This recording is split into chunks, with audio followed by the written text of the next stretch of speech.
So guys, what's going on? Welcome back to the channel and welcome back to a new video. So in this one today, it's all the build up for Thursday's big clash in the Europa League as Manchester United take on Sociedad over 2 legs, with the first leg being over in Spain on Thursday. And first of all, I just want to say, I can't say to you guys enough how big this game is. For Manchester United next season, or at least in the summer, to be in a good position, we need to move up the table, to be able to attract some sort of quality players that will want to come to the club. We have to have Champions League football. So this Europa League is absolutely massive for Manchester United and these players, and Amorim going into the summer.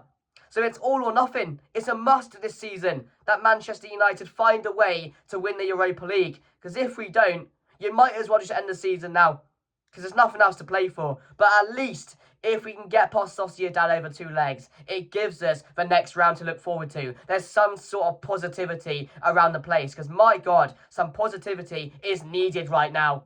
What we've gone through this season, what we went through the other day in the FA Cup, we are hanging on to a thread. We are hanging on to a thread right now. Angry reactions. You saw what I was like the other day. Emotions got the best of me. I was quite angry with exiting the FA Cup. And this is all we have left now. This is all we have left. And I'm not too sure that Manchester United will go over the line. That we will beat Sociedad over 2 legs. Because they're going to make it hard for us. They're not a bad team. Experience in the competition. We always seem to play against Sociedad as well. I don't know why that is. I hate it. I hate playing Spanish teams. I really do. There's just something about them which just pisses me off. They make it so hard for you. They're really coached well. They have an idea about themselves. And Manchester United right now look clueless. So I honestly don't know what is going to happen. But if you guys do want to enjoy this one today, please make sure to like, comment, share, and subscribe if you guys are enjoying the content. Thank you guys for that. But I just want to start off the video by talking about Rasmus Højlund. Rasmus Højlund, the guy who has now gone 18 games without a goal. And in 8 of those games, he hasn't had a shot. He hasn't had a shot. 18 games without a goal is criminal in itself. But to go 8 of those games without registering a shot on target or a shot at the goal over the bar into the fans is even more criminal. I don't understand that. Why is this striker gone to shit?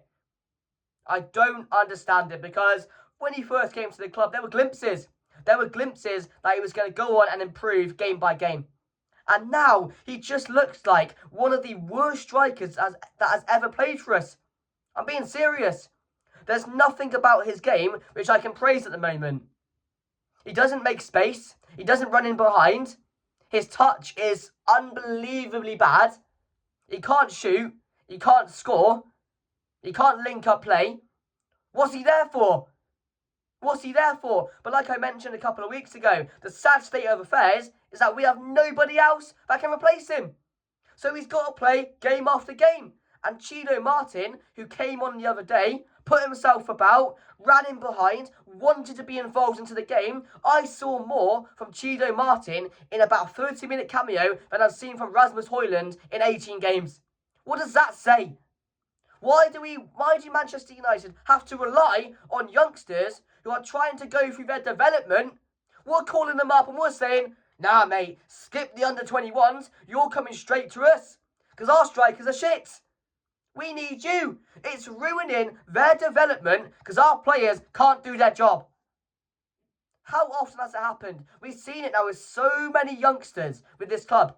So many youngsters. We ruin their development. We run them ragged in the first team, in experienced games, in experienced matches against some of the best players in the world, while our other experienced players are doing fuck all.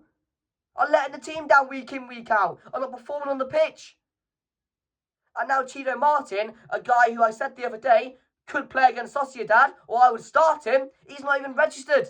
He can't play.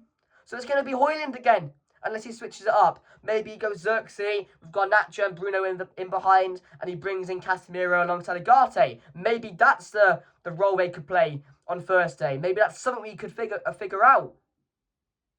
But I wouldn't play Højlund. I would seriously consider not playing Højlund. He's a detriment to our team right now. It just feels like he's playing against us. It really, really does. And I don't know what it is. I've said plenty of times, I see a player there. I've said plenty of times, I know this guy's young, but there's some ability there. But what I've seen over the last 18 games is tragic. It's absolutely tragic. It just seems like there's no improvement in his game that's going to come. Because he can't even do the basics right. The fundamentals of being a striker. Putting yourself about, linking up play, holding up the ball. He can't do that. So I don't know, I'm 50-50. Would you start him? Or would you not? Because I would go with Xerxes on top, and that's what I have done when I get to the team. Because I've had enough now. I'm really, really starting to give up on the player. Really starting to give up on him. Because we're Manchester United. We're not Charity FC. We're not Charity FC. We can't be giving these players a platform to build in the team if they're not good enough. It's as simple as that. 18 games without... Oh God. Garnacho's similar as well. And that's frustrating in its own self. But yeah, I saw a stat the other day that Chido, I'll read out to you now. Chido Obi had 3 big chances in 52 minutes today against Fulham. Rasmus Højlund had 3 big chances in 22 Premier League matches this season. So he's matched Højlund's big chances in a 30-minute cameo. What does that say? What does that say about how bad we are? And also, there's another stat as well. I think I've got it. I may have removed it. I'm not too sure. I'll just take a look for you.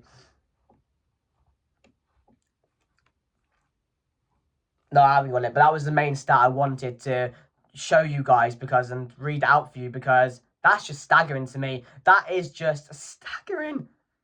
18 games without a goal and 8 of them. You haven't had a shot in the game.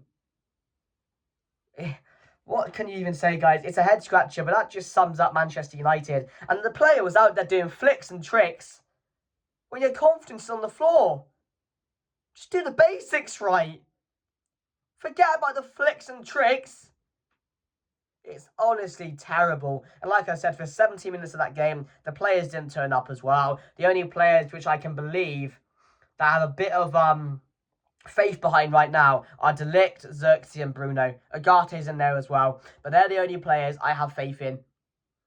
Because Xerxes, yes, he might not be the real deal. He might not be what we need. But you can't credit him. I mean, you can't say he doesn't put it all on the pitch. You can't say that. Recently he has been. He's been trying things, running about, putting himself about. And I know that's not enough. You need the goals to come in that. But considering what half the players are on that team, he's one of the good ones.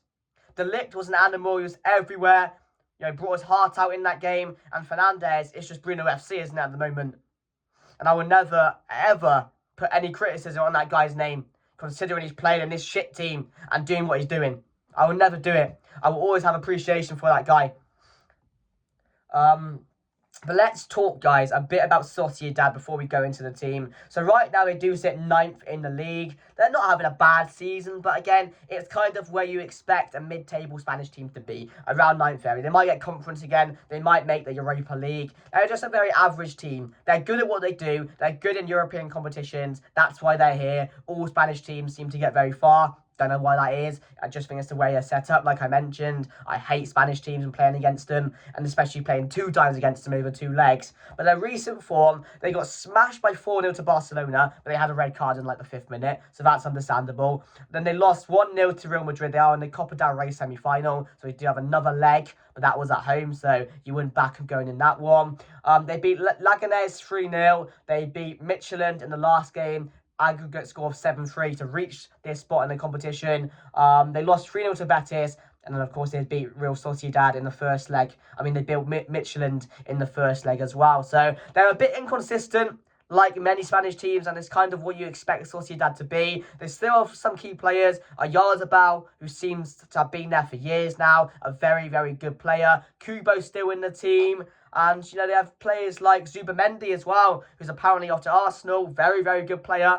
Very good midfielder who can dictate a game. So they do have a lot of quality on the pitch. Of course, a lot of names you won't recognise. But again, these Spanish players always seem to be a problem anyway. They're well-coached players. They defend well. They can score against you. So they're a team which are not going to make it easy for us, especially in Spain. They're going to be up for that game. Manchester United come into town, not a good Manchester United side. They're going to be so confident. And do I back this Manchester United team to go over to Spain, handle the atmosphere, and be able to score a couple of goals or keep a draw? Like I said earlier, I don't see it. I really don't. I want to be confident. I want to think we can get past Sociedad over 2 legs. But honestly, guys, I'm not seeing it. I'm not seeing it. I really, really hope I'm wrong. But my team going into the game, I'm going to go Onana, Maguire, De Ligt, and Lenny Yoro. Is Dorgu available? No, I don't think he is. I think he's out for this game as well, isn't he?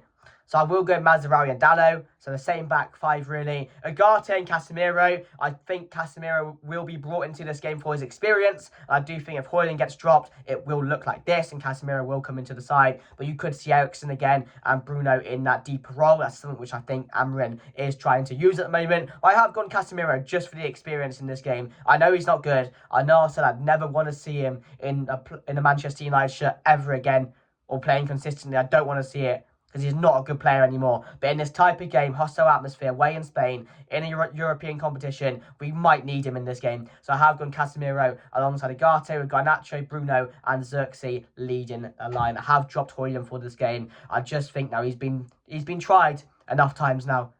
It's not working. He can't score the goals. He doesn't help the team. And like I said, when Ten Hag was in charge, you need to change things up. Otherwise, you are going to be in trouble and you are going to cost yourself. And Amrin can't act that way. He has to change things now. He has to try things now. And hopefully that can work on first day and we can get a result. 0-0, 1-0, 1-1 draw, something like that. I will 100% take it. So that's my team going into the game. Final thoughts, like I mentioned. It'll be a very difficult game. I can't really call this game. I can't call it. A bit of me is saying we're not going to make it over the 2 legs. But the other side is thinking, this is all we got left. This is all we got left.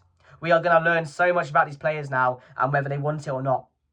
That's the other side telling me. So I'm going to go with a 0-0 draw. It's a boring one, but I reckon it will just be a really nervy game. Both teams won't come out, with pace. They won't be on the front foot. It'll be a very 50-50 game. We'll let them have the ball. They'll let us have the ball. And I just think there won't be too many chances in the game. If there will be a goal, I think it will be coming from Sociedad. I don't see Manchester United doing too much on the attack in a game like this, the way we're performing at the moment. But yeah, I'm going to go with 0-0. I was going to go with 1-1, but we can't score for shit.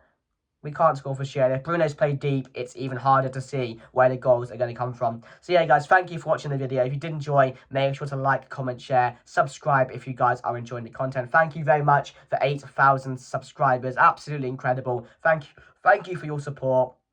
Thank you for watching, and I'll see you guys later. Goodbye.